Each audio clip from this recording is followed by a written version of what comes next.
Hey, I'm Jim Search, and welcome to Understanding Upstate, the podcast dedicated to exploring what makes upstate New York such a unique place. Each week, my co-host Rob Adler and I dive into a new upstate topic to better understand what's up upstate. And today, we are going to be talking about the iconic dessert Jell-O. That's right, folks. Jell-O. You didn't see that coming. You weren't sure what we were going to get into, but now you know, and you are just as stunned as we are going to be. Jim, do you know what I didn't see coming? The 11 pages of notes that we have for this episode. I think we, famous last words when we chose this topic last week, I think I said something to the effect of like, we'll do Jell-O. It'll be like a short, quick, easy episode. Right. We know. Right. What could be so intricate and complex about the world of Jell-O gelatin? It's such a simple dessert, but it's a complex backstory. I'll tell you that much. But a storied history. Mm-hmm. Right? Well, listen, folks, here's the deal. Our beloved speedy freaks out there. As always, here's what you need to do. You need to subscribe, rate, and review our podcasts. And share this episode with a friend. Put a 5-star review on Apple Podcasts. And you know what? Let us know your favorite upstate location or person or dessert in the review. And you will be good for it. Rob, how you feeling, man? What's going on, buddy? I'm feeling good. You just said dessert, and it just occurred to me, I think this is our second dessert-specific episode. Did the Sunday a few episodes ago. I mean, if you're eating a speedy for dessert, all the more power to you. Like, I think it can fit any meal. It's a snack. It's breakfast. It's dessert. It's everything. It's everything. It's a way of life. Yeah, it's a way of life for some. You know what I mean?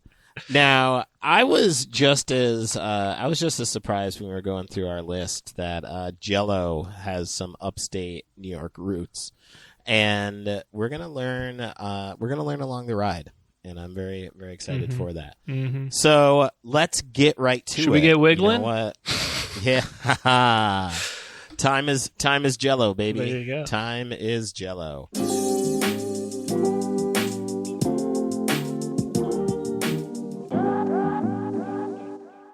Jell-O, stylized as Jell-O,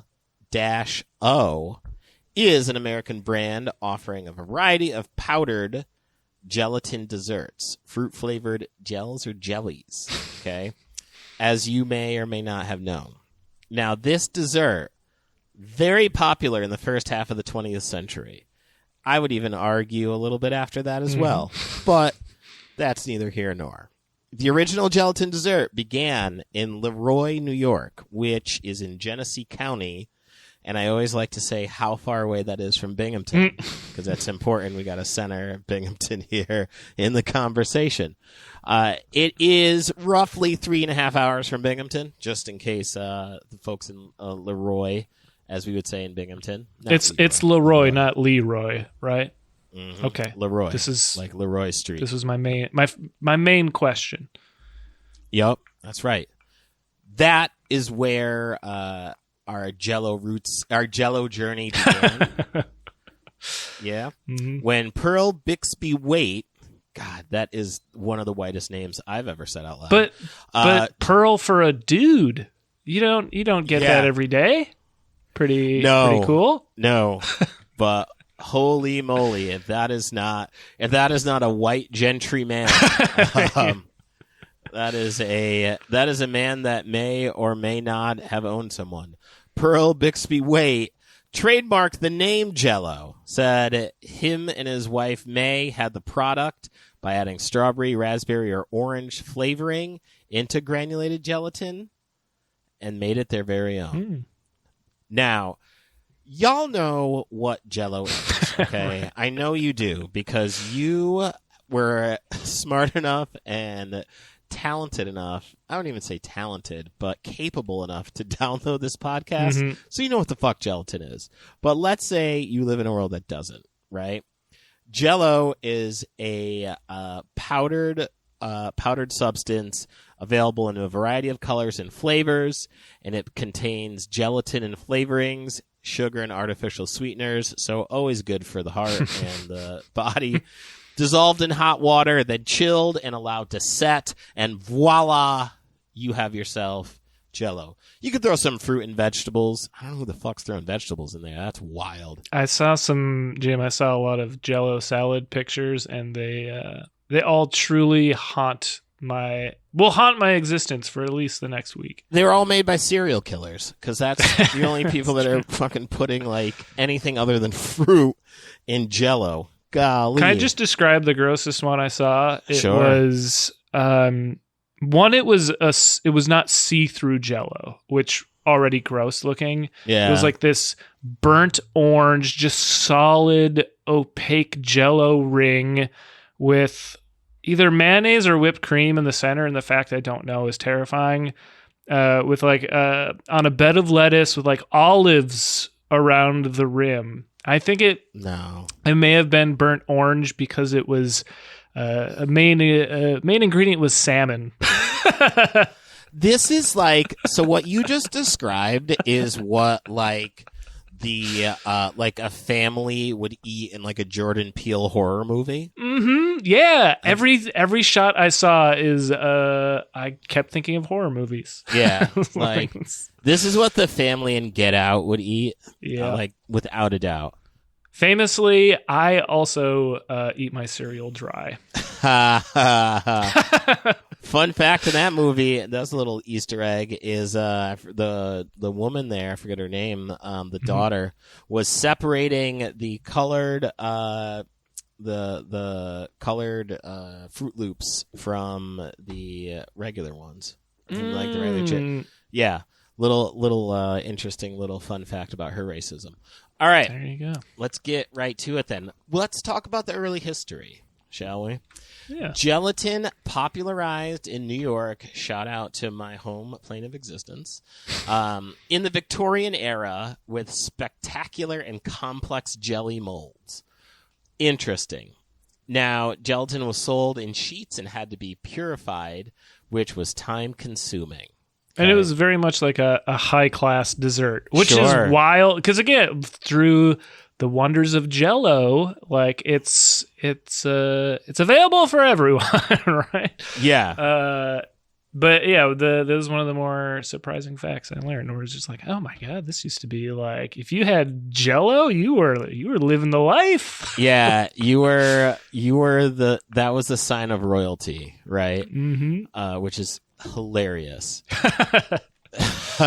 Also, I do want to circle back. Fun fact about our good friend Pearl Bixby Waite was a carpenter and cough syrup manufacturer.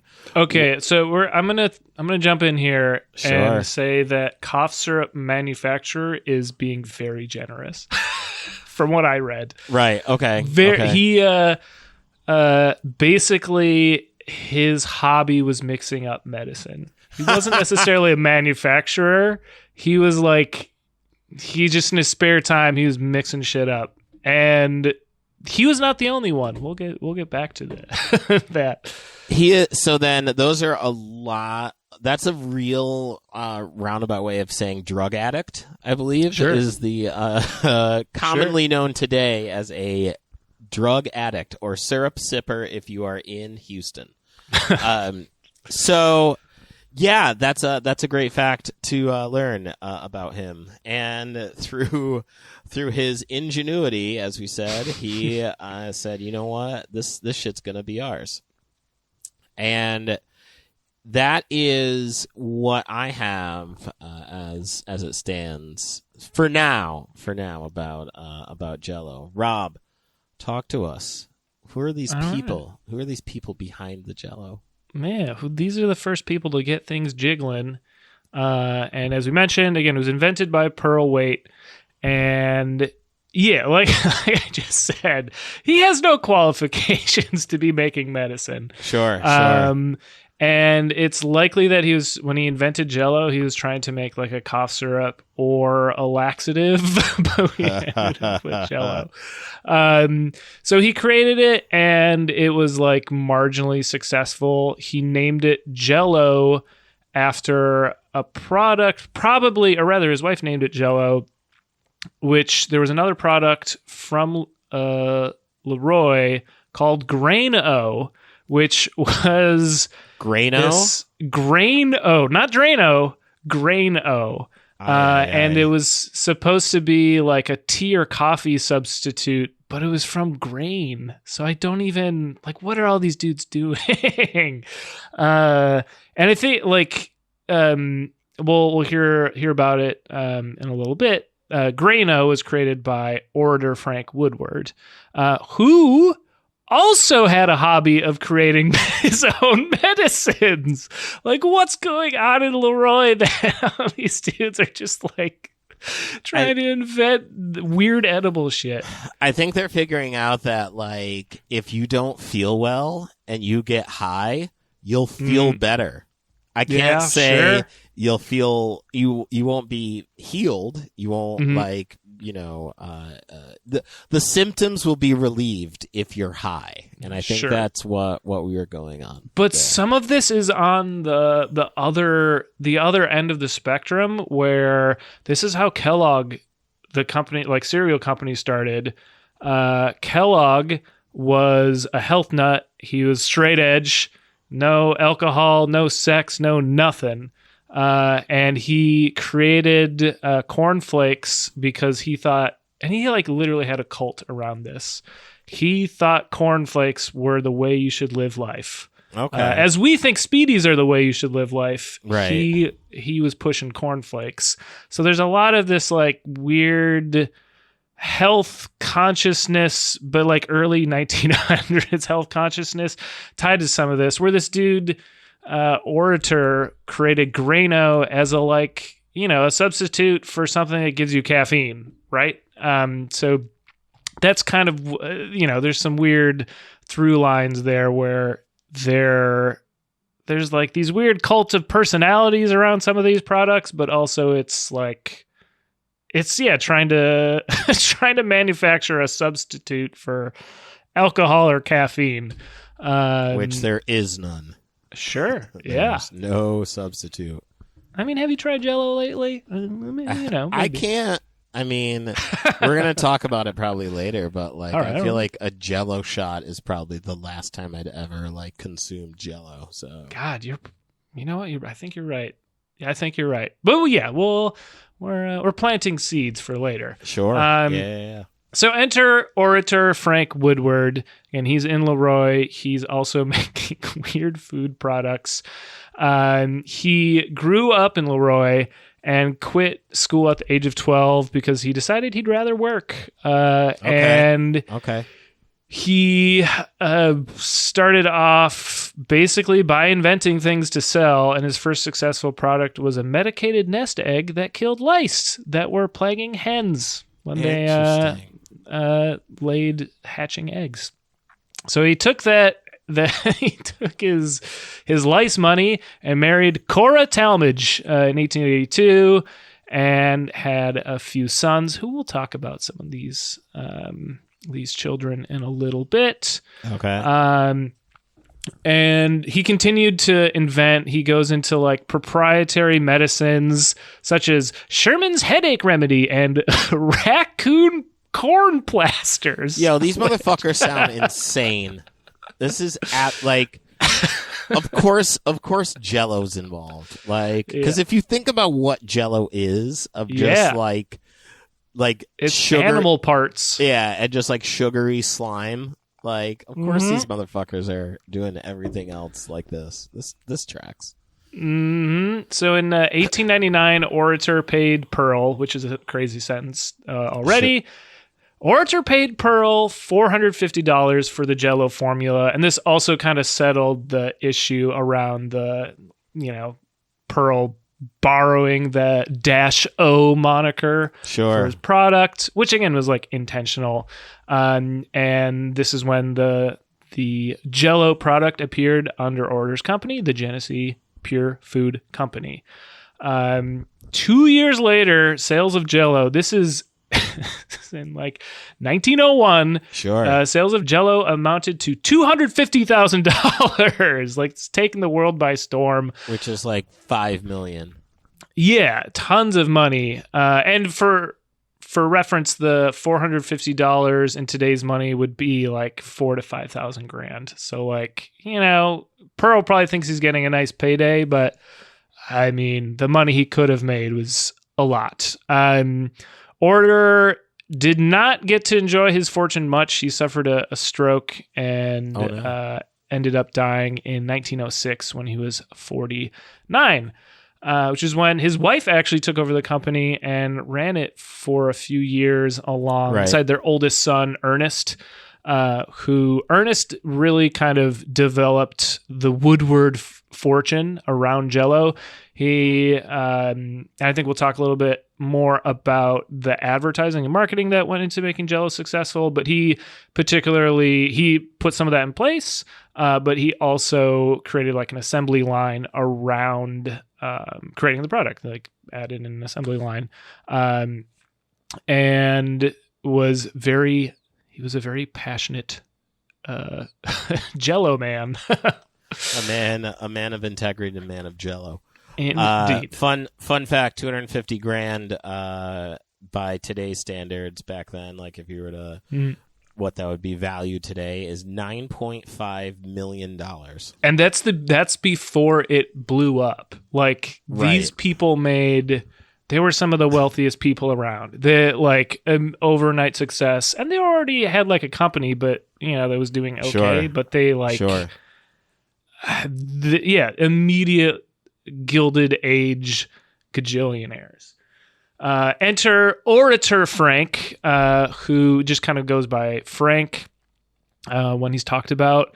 We're gonna go down a little bit of a rabbit hole, and I promise you, we're gonna get back to Jell-O. But this guy's life is fucking crazy.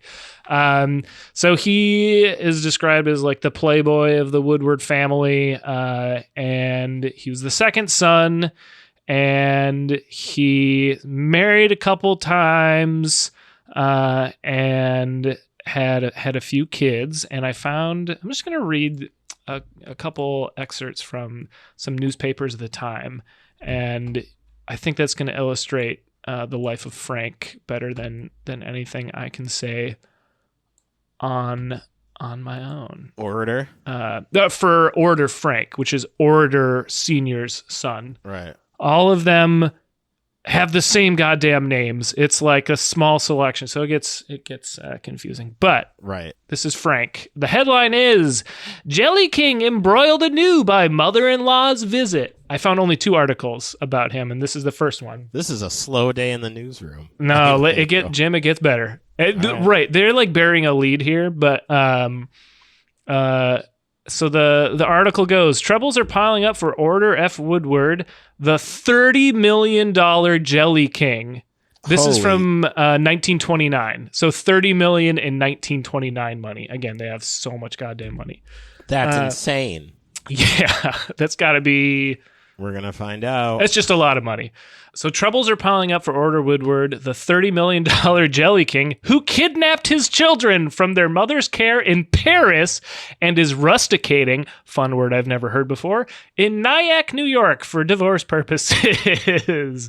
Order got into a jam because he refused to permit his mother-in-law, Miss Mary A. Davis, to spend more than 5 minutes with her grandchildren, Ruth, 12, and Order, Jr., 9, in the absence of Miss Persis Woodward, who is prostrated in Paris over the manner in which the children were kidnapped and smuggled into New York on the Ile-de-France last Tuesday. What? He grabbed his kids, shoved them on a boat to go to Nyack. And then the mother-in-law, who I think was in Massachusetts, was like, I got to do a goddamn wellness check on my grandchildren. She drives out in 1929. It's more difficult to drive from Massachusetts to Nyack then. She goes and like says, hey, bring some toys. The grandchildren are like delighted. They probably don't know the weird terror that they're currently existing in.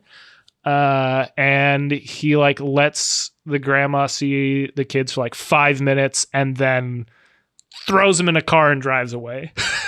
That's all right. Are you ready to find out how much Order is worth if it were by today's standard? I'm ready for it. I'm ready. $2.9 billion. Jim, that's a lot of goddamn Jell-O.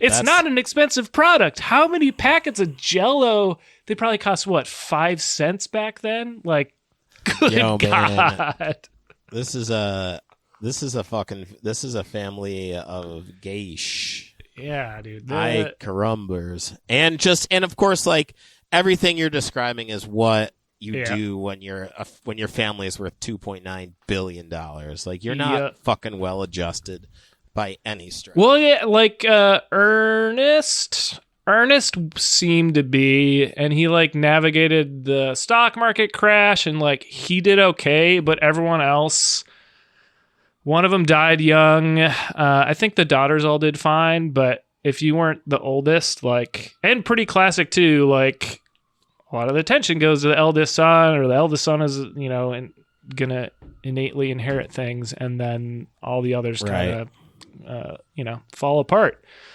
Speaking of falling apart, let's head to Frank's brutal end. Oh no. Indeed. This is another headline. This is from, I believe, in 1952, Wednesday, January 23rd. From the New York Daily News. Order F. Woodward ends life in plunge. Rochester, New York, January 22nd. Order Francis Woodward, 66, heir to Jell-O millions, fell 8 floors to his death just before daylight today from his $1,600 a month hotel suite. A coroner said it was a suicide, though in later articles I've read, they don't know if it was an accident or a suicide. Or murder. Correct. A divorced wife once estimated Woodward's wealth at from $20 to $50 million. A nurse, Miss Jean Lyman, said Woodward had been suffering from asthma, and she told police that he had asked for lemon and soda for the asthma just before he fell, and he, quote, went out the window. She said she had grabbed his pajamas but could not hold on. Oh my gosh. Like, terrifyingly tragic. And again, it's at the time they thought it was a suicide. May not have been, may just have been an accident. And I don't think he did not have that much stable of a life, and the asthma was causing him a lot of trouble at that time, from what we can tell. And again, this is, back in the 50s too. He had like an oxygen tent in his suite. I don't know if we had inhalers yet, right? Right. So yeah, those are the 2 articles that come up for Order F. Woodward. Jesus. Listen, I said before we got into this, I was just like, man, there better be some drama. Give me some scandal in this Jell-O dynasty. Jim, I literally Googled Jell-O controversy, and so this is the first thing that come up. Google was like, hold my beer. Yes. Hold my Jell-O shot. Yeah. Hey. There you go. And I'll to paraphrase this again, there's a lot of tragedy that involves the Woodward men. There's a really interesting article written by the great niece of Orator, the original Woodward, and she kind of goes on to describe how I think there's at least, aside from the 2 we already mentioned who died early, even Orator like died of a stroke before. I mean, I think he was doing fine with his couple million in today's dollars. Right. But again, one of them died in their 20s. A lot of them died by the time they hit 40. And then the person writing the article, she was kind of saying, then the women are inheriting all these millions and millions of dollars, but they've been put in a trust fund run by men and lawyers in early 1900s up to the 50s, 60s, 70s who suck and didn't leave the money to the women. So then they also have this like Jell-O family curse where they are beholden to these men, and they're also kind of trapped, right? Sure. And there's even there's so much. There's a one daughter who, this has happened more recently, she was adopted out. She was like was the product of an affair. No one knew about her. Then the mother died, but she had gotten back in contact with the Woodward side of the family, but she wasn't written into the will. So this is like this huge will and estate law sure incident in New York State. She did not win. She didn't get the money. You hate to hear it and you hate to see it. You know what I do like to hear, Jim? What's that? When you are usually up to present the next topic. Well, away I go.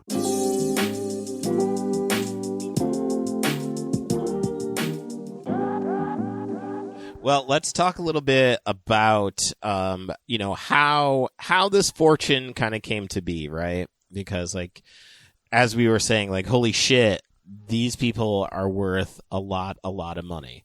So by 1930, and this is I don't know what's wrong with the taste buds of America at this point in time, but what I'm about to describe, whatever, let's just go with it. Sure. So by the 30s, there was a vogue. It was in for American cuisine for congealed salads, which, hey, if they like it, I love it. So they're doing it, right?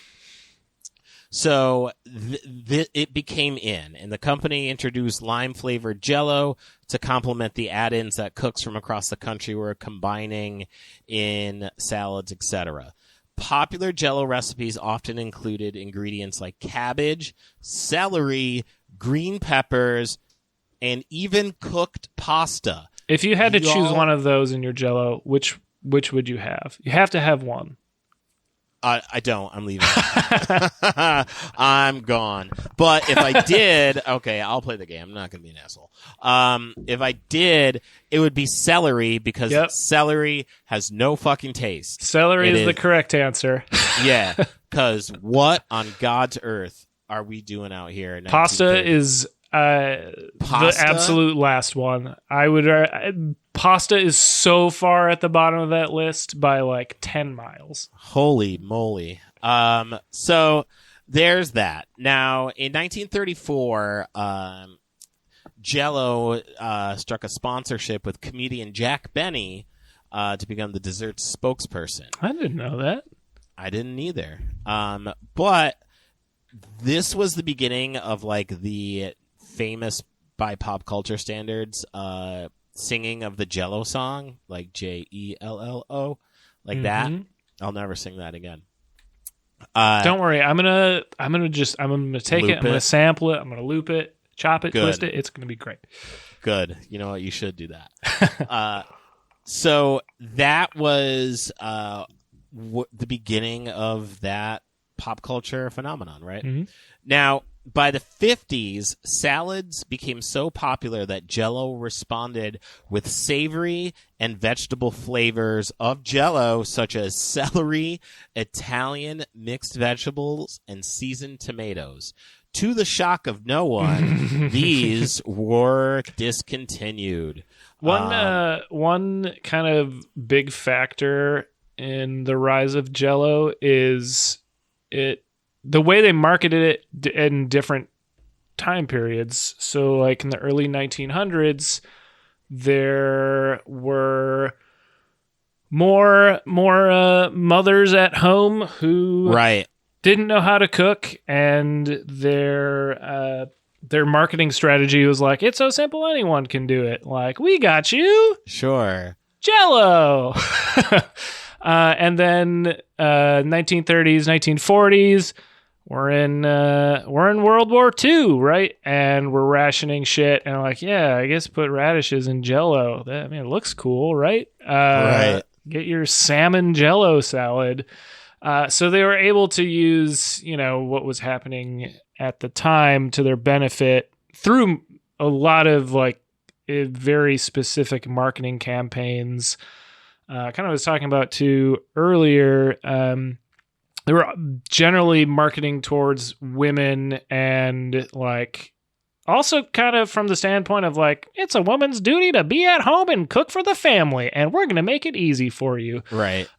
Which was, in the eyes of this many generations separated Woodward, not great to have a fortune built on that. Right. Right. Right. But they kind of pivoted with the times for 100 years, basically, as we'll see.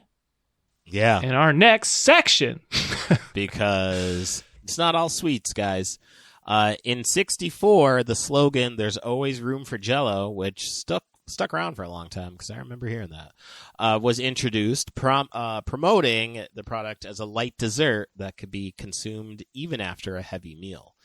Now, the other shoe drops, okay? Throughout the 60s into the 80s, sales decrease because Jell-O has taken a cultural shift and become more of a special occasion than an everyday item, which, again, I am not shocked by 2024 standards that motherfuckers don't want to eat Jell-O every day.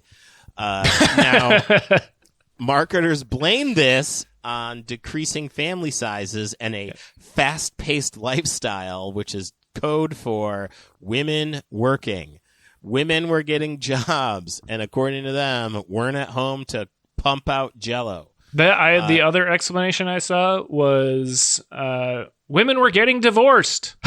Oh, sure. There was a boom in divorces in the 70s or starting in the 70s, and all of their marketing was towards traditional homemakers, right? So they pivoted. So there it is. Now, to turn things around, they hired a PR expert, Dana Gioia. I don't even know how you say this last name. It's all Jell-O to me, Jim. Yeah, it went in Jell-O. Dana Jell-O. Dana Jell-O, man. So they revisited this Jell-O by making they looked at the past cookbooks, rediscovered Jigglers, although the original recipe did not use that name. Jigglers are Jell-O snacks molded into fun shapes and ate as finger foods. Now, they then launched a massive campaign and brought on this guy, I don't know, you may know him as Bill Cosby, to be the spokesperson. Boy, has he not aged well, Sure. And I feel like, in retrospect, they probably should have distanced themselves from him. But at the time, the biggest celebrity ever, and that, of course, when he put his name on that and his likeness, it blew up, and they saw significant market gain. But then, in the 80s and early 90s, Jell-O's family-friendly reputation was slightly tarnished by Jell-O shots and Jell-O wrestling. Jell-O wrestling. Oh boy. I forgot that existed. Remember that? That was the thing that happened. So as of 2011, there are over 420 million boxes of Jell-O gelatin and over 1 billion Jell-O cups sold in the United States each year. But also, how many of those 420 million boxes are just in the back of the cabinet? Oh yeah, there's always a box of Jell-O in the back of the cabinet. Man, I would hazard to say all of them. Yeah. Every last one of them. Now, I'll touch on real quick the manufacturing and tourism piece of this. As of 2012, LeRoy, New York is known for the home of Jell-O and has the only Jell-O museum in the world. No way. The only? The only one. Only one. You can't go to Miami. You can't go to Paris. You can't go to New York. You will not find a Jell-O museum. But if you go to LeRoy, New York, you will. It's located on the main road through the small town. Jell-O was manufactured here until General Foods closed the plant in '64 and relocated to Dover, Delaware. Hey, come back to upstate New York, you jerks. At the museum, visitors can learn about the history of Jell-O and their fucked up family and the inception. Visitors starting on East Main Street in LeRoy will follow the Jell-O brick road. Pretty good. Whose stones are inscribed with the names of former factory employees. Right. So, should your life take you in that direction, folks? That is a place to go do it. Now, as we were alluding to earlier, the last time we respectively here at the podcast have ever had Jell-O was in the form of a Jell-O shot. And all you do is just mix vodka or rum with Jell-O instead of water. It turns into Jell-O. You do it. You get fucked up because it goes down easy, and you can get real fucked up. And as the fact put in here, Jell-O shots are illegal in New York State, so you cannot take your lady out and buy her a Jell-O shot. For anyone who was about to down a Jell-O shot and threw it out of their hand for fear of of arrest, you can consume them at home. You just can't. They're illegal to purchase at a bar or an establishment. Don't swing into a street legal bar here and ask for one of those, or you'll get thrown out and put in jail. All right, you don't want that. No. So we'll jump in a little bit about the advertising of Jell-O. As we said, Jack Benny was involved with Jell-O, and his top radio program began its Jell-O sponsorship in '34. The show did not break for commercials. Instead, announcer Don Wilson incorporated speeches about Jell-O into the program at appropriate places to Jack's feigned comedic annoyance. Oh, Don, come on. Right? I was going to say, I think one thing we left off was even before this, they pioneered the company recipe book. Recipe book? Is that the cookbook? Cookbook. That's the word. Thanks, Jim. I got your back. You know that. Pioneered distributing company cookbooks. So you're a Jell-O cookbook to show everyone all the wonderful salads they can make. And that had a huge role in the pre-1930s, like in the early 1900s up to then. Right. That was they were, I think, one of the first people to do it. They, again, teamed up with a marketing firm to accomplish that, which even in the 1900s, I imagine that was a newer concept to kind of hire out to sell your horse hoof gelatin product. Yeah, your devil ingredients. So as we were talking before, Bill Cosby, so synonymous with Jell-O, more famously Jell-O pudding, and has appeared in a million commercials, been parodied, Mad TV, Simpsons, Saturday Night Live, and obviously lent itself to a lot of horrible jokes about Bill and his penchant for sexual assault because he was a creep. Jim, he still is a creep. Yeah, he. I don't see his short stint in prison having had him learn his lesson, because he is out. He is out on the streets. And in '95, Jell-O carried the tagline "It's alive." It had the phrase "It's Jello." The '90s were a wild time, man. Their tagline was "It's alive." What a wild place, man. So, as of recent 2018, Jell-O released an animated series. What? Strike that. We're living in the weirder time. Yeah, I feel like we can nail that one. Animated series on YouTube and Amazon Prime titled Jell-O Wobs. In partnership with DreamWorks TV. Hey, listen, we have a lot of better ideas, DreamWorks. So please talk to us. We'd love to make those things happen. There's one. I'm just looking at the pictures of these characters. There's it's as you can imagine, a kid's show, and it's just a bunch of differently shaped globs of Jell-O. Like one clearly came from a Jell-O cup. Another is, I guess, maybe from a Jell-O shot. Probably not. And another one is fell on the floor, and he has like a wrapper in him. He has a paper clip inside of him. Like what? Like, yo, man. I mean, I like it, but it seems a weird way to promote your food product. What a bunch of fucking weirdos, man. That's coming from me. Yeah. Now, in popular culture, and as I'm staring at this fact, it is incredible. In 92, Yvette Bassa won the second ever Nobel Prize in chemistry for inventing blue Jell-O. What a strange thing to commit your life to. What? What? Yeah. It's I mean, you just add blue. Yeah, I feel like blue dye. All right.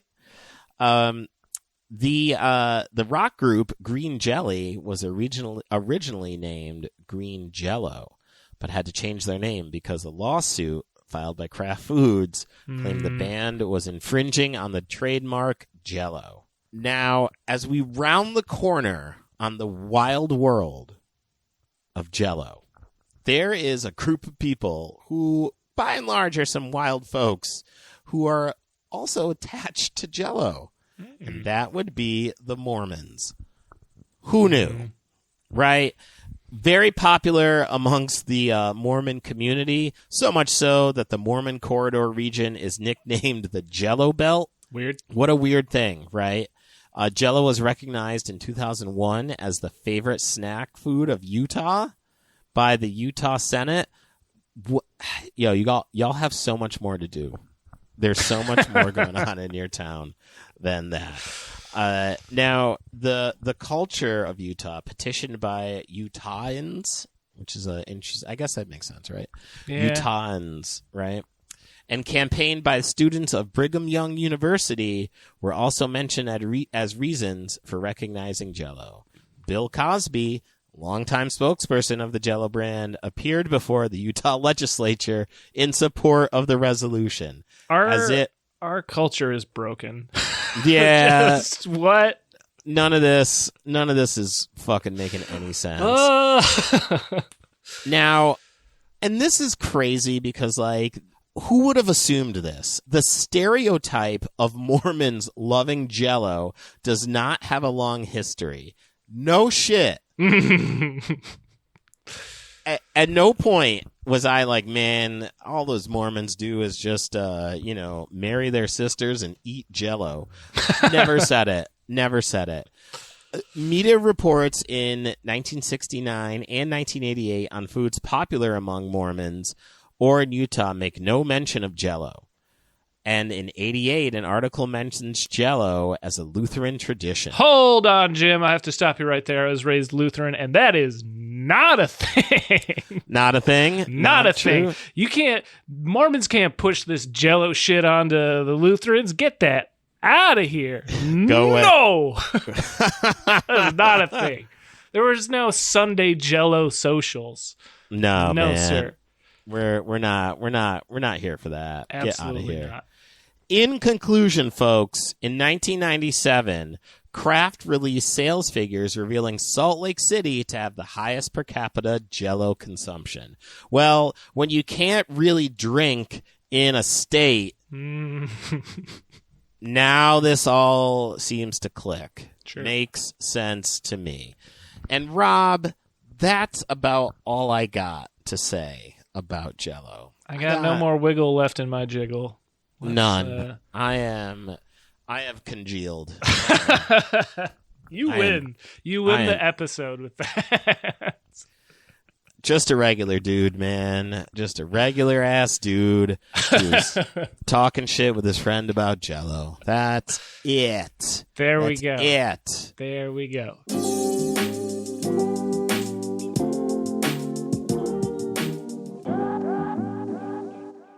Rob, let's say you have finished your 9th Jell-O shot, right? You're partying with your friends. It is college time.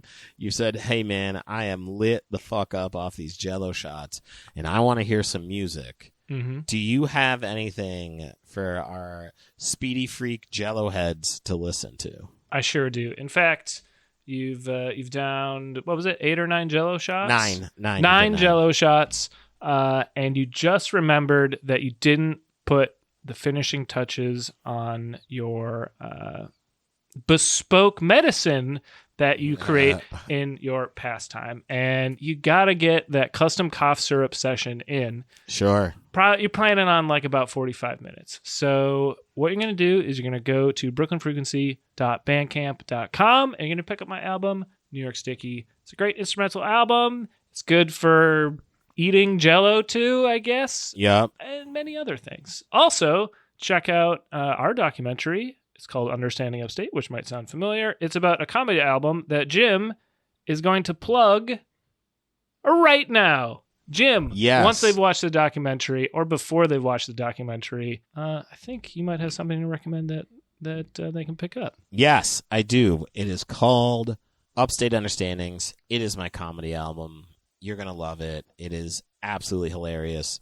Please go buy it. jimsearch.bandcamp.com. Fun fact, folks. I started off with 100 vinyl copies of this album, and I now have 17 left. Isn't that wild?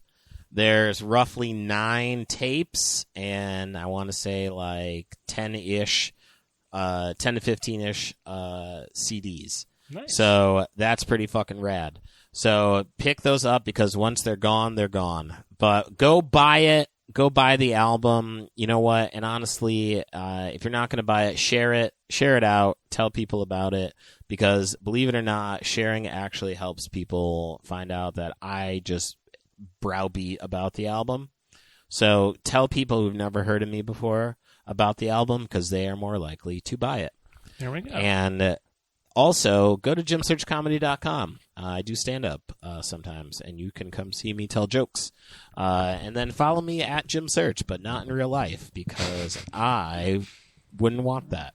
And that's it, man. I feel like that's all I got. Well, that's all we got for today, but what are we providing for a topic next week?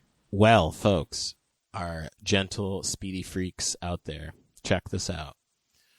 We're going to have a whale of a time talking next week. I promise you that. All right. I look forward to it. I think there's just one last thing to do to bring us out of today's episode, Jim. What's that? Tell us what it is. And that's a terrible pun revolving around today's topic that somehow shoehorns in the word up into it. Are you prepared for my closing transition? God, I hope so, man. Well, I gotta get out of here and whip up some Jell-O. Jesus Christ. I gotta go, man. Yeah, me too. I'll see you.